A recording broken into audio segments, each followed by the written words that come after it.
Hello students, कैसे हैं आप सब। आप लोगों का लॉ का एग्ज़ाम हो गया। अब ये पेपर लॉ का कैसा भी हुआ हो बिल्कुल साइड रख देना, उससे कोई भी फ़र्क नहीं पड़ना चाहिए। बिल्कुल भी पेपर को कहीं से भी टैली नहीं करना, किसी के साथ डिस्कस नहीं करना, कोई डिस्कशन वीडियो नहीं देखनी। अब आपको अपनी फाइनेंशियल अकाउंटिंग की तैयारी में लगना है। जिस लोगों का भी ग्रुप 1 है फाइनेंशियल अकाउंटिंग, और जिन लोगों का भी बोथ ग्रुप्स है वो अपना OMSM की तैयारी में लगेंगे। ठीक है, अब फाइनेंशियल अकाउंटिंग को कैसे प्रिपेयर करना है वो मैं आपको बता रहा हूँ। देखो, मैं यहाँ पर जो स्ट्रैटेजी बता रहा हूँ वो बता रहा हूँ कि जो सिंगल ग्रुप करके दे रहा है तो उनके पास 1.5 दिन का टाइम होता है। तो 1.5 दिन में हम अपने FA के पेपर को कैसे तैयार करें। जिन लोगों का भी बोथ ग्रुप्स है वो कल ये वीडियो देखना OMSM के बाद, और अकॉर्डिंगली आप जो मैंने प्लान में आपको बता रहा हूँ उसको कस्टमाइज़ कर लेना। थोड़ा सा सिंगल जो जिनके पास एक दिन का टाइम होता है उनको भी पहले से ही प्रिपेयर रहना चाहिए। उनके पास थोड़ा प्रेशर ज़्यादा रहेगा तो वो अकॉर्डिंगली अपनी प्लानिंग करके चलना। थोड़ा जो मैं टाइम बता रहा हूँ ना उस टाइम फ्रेम में चीज़ों को ऐड करके चलना। ठीक है, और कुछ खास चेंज इसमें आने वाला नहीं है, ध्यान से सुनते चले जाना। देखो, आज हो गई है जी 10 तारीख, तो 10 तारीख को आप 6 बजे के आसपास मैं मानता हूँ आप लोग पेपर दे के आ जाएंगे। अब आप लोगों को 2 घंटे की अच्छे से नींद लेनी है, चैन से नींद ले लो 2 घंटे की। ठीक है, क्योंकि माइंड में क्या चल रहा है, माइंड में बिल्कुल लॉ चल रहा है इस समय। तो लॉ को बिल्कुल आपको माइंड से स्वैप करना है और अकाउंट्स में जाना है। ठीक है, थ्योरी से प्रैक्टिकल में जाना है। कई बार बच्चे गलती क्या करते हैं कि आते ही खाना वाना खा के अपना पढ़ाई शुरू कर देंगे, उससे कोई भी इफेक्टिव पढ़ाई नहीं होगी। आप अपने माइंड को और थकाओगे और आगे जाके कुछ प्रिपरेशन नहीं कर पाओगे। तो माइंड को बिल्कुल भी थकाने नहीं है, माइंड को रिलैक्स करना है। और कुछ बच्चे गलती करते हैं कि आने के बाद कुछ जैसे वीडियोज़ में लग जाएंगे, टीवी में लग जाएंगे, किसी से बातें करने लग जाएंगे, तो भी आपने अपने माइंड को रेस्ट नहीं दिया। मेरा कहने का मतलब ये है कि आप लोग 6 बजे घर पे पहुंच जाओगे तो 6 से 8 बजे तक आपको अपने माइंड को बिल्कुल रेस्ट मोड में ले आना है। सो जाओ, अच्छा सा कुछ हैवी खाकर सो जाओ। 2 घंटे बाद घर वालों को बोल के रखना है कि मुझे 8 बजे उठा देना। तो 8 बजे, 8:15 बजे तक अगर आप उठते भी हो तो कोई दिक्कत नहीं है। तो 8 से 8:30 के बीच में आप लोगों को अपनी पढ़ाई शुरू करनी है। आज का टारगेट रहना चाहिए कि आपको 12 12:30 तक अब कुछ पढ़ना है। मतलब 4 घंटे मिनिमम आपको आज पढ़ाई के निकालने हैं। बहुत सारे बच्चे आज का दिन खराब कर देंगे, तो आपको दिन खराब नहीं करना, आपको 4 घंटे की पढ़ाई करनी है, जिसमें आपको मैं छोटे छोटे टॉपिक्स दे रहा हूँ करने के लिए। आप जो मैं बोल रहा हूँ वो लिखते चले जाना।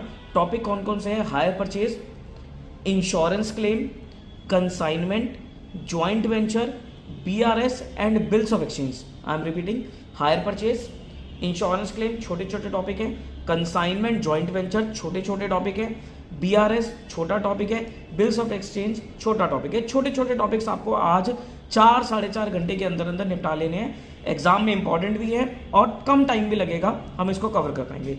फिर आप मस्त अपना 12 12:30 बजे जब भी आपका खत्म हो सो जाना। 6 घंटे की 6.5 घंटे की नींद लेना, तसल्ली से नींद लेनी बहुत जरूरी है प्रॉपर। अब कल आप लोग 6 6:30 बजे 6 बजे उठोगे, मैं मान के चलता हूँ 6 6:10 6:15 तक उठ के 6:30 बजे पढ़ने बैठ जाना। और 6:30 बजे से लेकर आपको 9:30 बजे तक की 3 घंटे की नॉन स्टॉप सिटिंग देनी है और एक ही टॉपिक करना है। ये जो 3 घंटे की मैं सिटिंग बता रहा हूँ इसमें एक ही टॉपिक करना है, वो है आपका पार्टनरशिप। क्योंकि पार्टनरशिप आपका बहुत बड़ा टॉपिक है, वास्ट टॉपिक है, काफ़ी सारे टॉपिक्स हैं इसमें। और पार्टनरशिप को ना उल्टा शुरू करना, रिवर्स में शुरू करना, मतलब डिसोल्यूशन के टॉपिक से पहले शुरू करना कि पहले डिसोल्यूशन कर लिया, देन रिटायरमेंट, डेथ, एडमिशन वगैरह, फिर बेसिक्स पर। ठीक है, तो उल्टा शुरू करना है क्योंकि आपने पहले पढ़ रखा है, तो आप उल्टा भी उसको कवर करके चल सकते हो। ठीक है, तो 3 घंटे के अंदर अंदर जितनी आप पार्टनरशिप कर पाओ उतनी आप कर लेना। ठीक है, उसके बाद आप अपना ब्रेकफास्ट वगैरह करना, आधे घंटे का ब्रेकफास्ट ब्रेक लेना, अच्छे से हेल्दी ब्रेकफास्ट करना।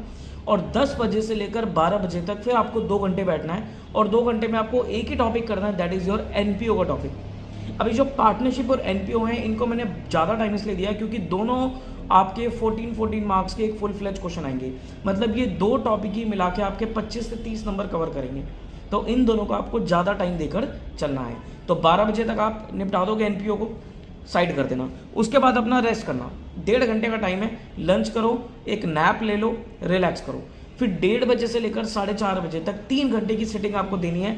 और 3 घंटे में जो मैं आपको टॉपिक दे रहा हूँ वो 3 टॉपिक्स हैं आपके, rectification of errors, final accounts and incomplete records, जिसे आप सिंगल एंट्री भी कहते हो। तो ये 3 टॉपिक आपके 3 घंटे के अंदर 1:30 बजे से लेकर 4:30 बजे के बीच में हो जाने चाहिए। ठीक है, अब मैं आपको टाइम प्रॉपर दे रहा हूँ और अच्छे से आप रिवाइज करते चलोगे।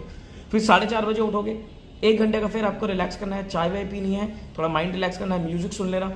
फिर उसके बाद 5:30 बजे से लेकर 8:30 बजे तक 3 घंटे की आपको सिटिंग देनी है और 3 घंटे में जितने भी आपके अकाउंटिंग स्टैंडर्ड्स हैं, अकाउंटिंग स्टैंडर्ड्स आपको निपटाने हैं। AS को टाइम देना है 3 घंटे का। 8:30 बजे तक आपका AS वगैरह हो गए, ओके।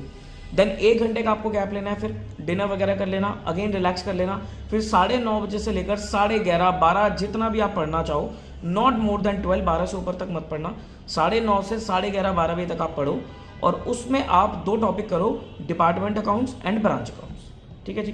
तो ये करते करते आप लोग अपना 11:30 12 बजे तक, मतलब कल वाले दिन पे 11:30 12 तक पूरा सिलेबस कवर कर चुके। ठीक है, देखो मैं दोबारा बता रहा हूँ, जो लोग रेगुलर पेपर दे रहे हैं, बोथ ग्रुप्स दे रहे हैं, उनका OMSM बीच में पड़ेगा, तो OMSM के बाद आप पढ़ोगे तो आपके पास सर जो टाइम रहता है इफेक्टिवली, वो OMSM के बाद जो टाइम है 4 घंटे वो, और अगले दिन के आपके 6 घंटे।